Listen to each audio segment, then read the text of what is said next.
at all levels, especially the senior management levels. The senior management levels, it was just poisonous.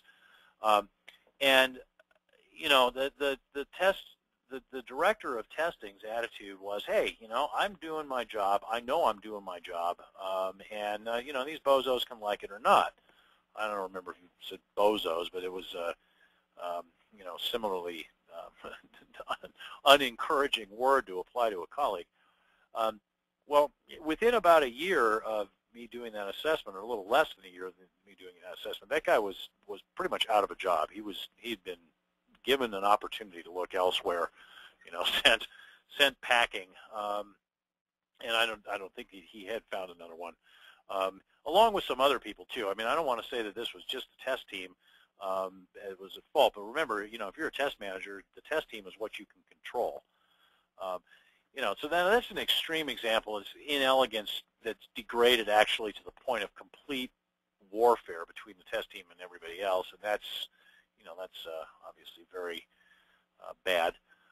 But, you know, just any form of inelegance can lead to people kind of going, well, you know, these guys, they do their job, but yeah, they're just, you know, I don't like working with them. I don't like watching them work. It just always kind of sets my teeth on edge to be around those guys. You know, you don't need that. You don't need that in your life as a manager. You need people to be happy to see you, you know, and they know you're there to help.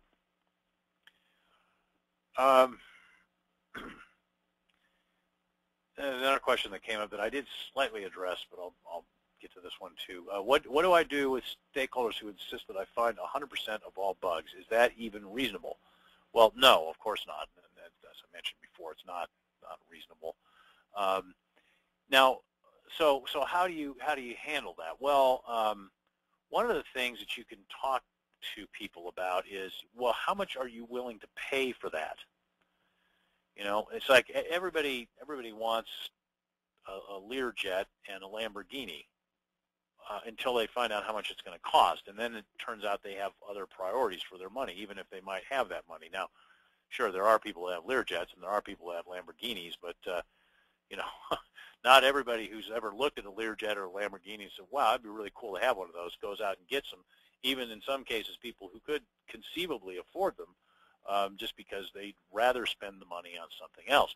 And I think this is a good way to frame this conversation of say, well, we can certainly achieve just about any defect detection effectiveness you would like us to achieve, though we probably can't achieve 100% on a consistent basis. But understand that as we get above 95%, the cost per defect found is going to start to go up, and thus our efficiency is going to go down. And it's also going to take longer to do that. So in terms of release dates and testing costs, how much are you willing to pay for an increased level of effectiveness and efficiency, and where do you think that we need to go with that, right? So it's basically you just start to have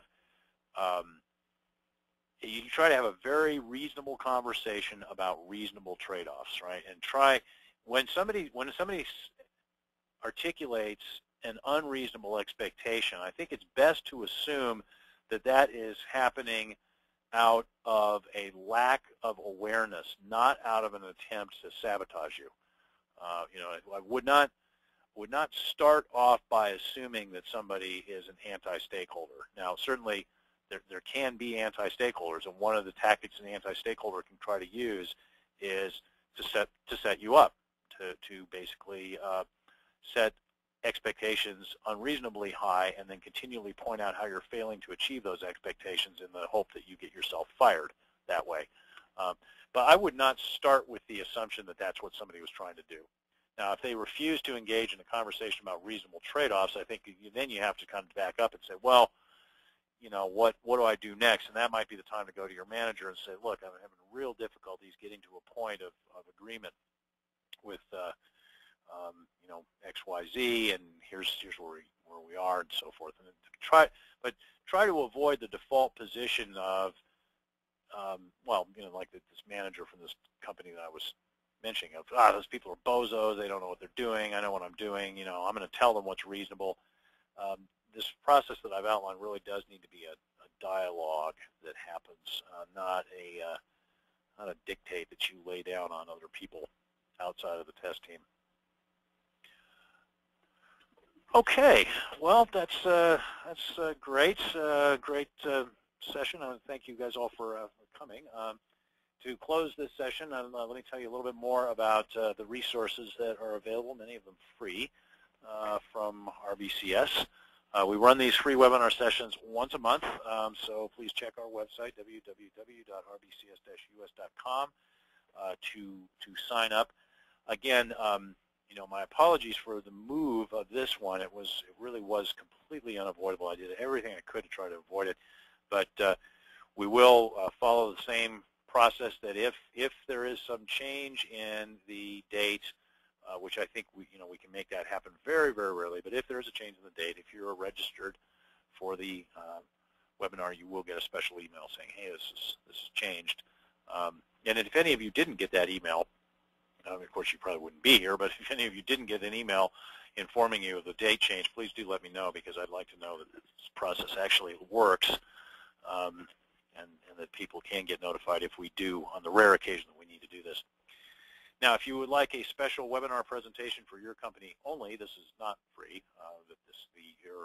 This webinar or any other topic related to software testing, send us an email at info@rbcs-us.com or contact us via our website. Now, if you don't already receive our free regular newsletter, you can sign up at the bottom of our website, www.rbcs-us.com. By signing up, you'll get valuable discounts on consulting and training services, along with a regular newsletter that includes a featured article on software testing and quality and news about what RBCS and its partners are doing lately.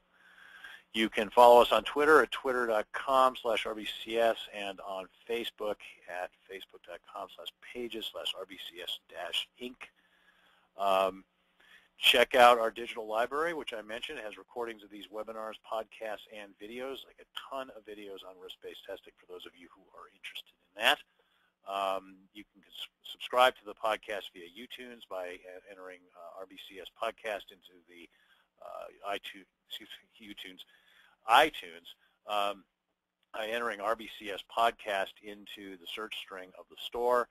And on YouTube, you can enter the same search string, RBCS podcast, and you can sign up for the RBCS channel there. And the videos will come to you on a fairly regular basis. We're doing a special year-long series on that, so feel free to take advantage of that.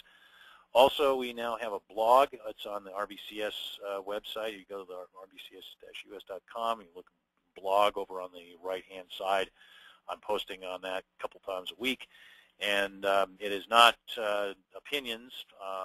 It is, for the most part, stuff that I've learned and try to impart during training classes and consulting engagements and so forth. It's a little dose of testing ideas. So if you make a point of checking in there a couple times a week, you should find some new material. So this concludes the webinar. Thank you all for joining us, and I hope to see all of you and some of your colleagues back in the early June session. Good evening.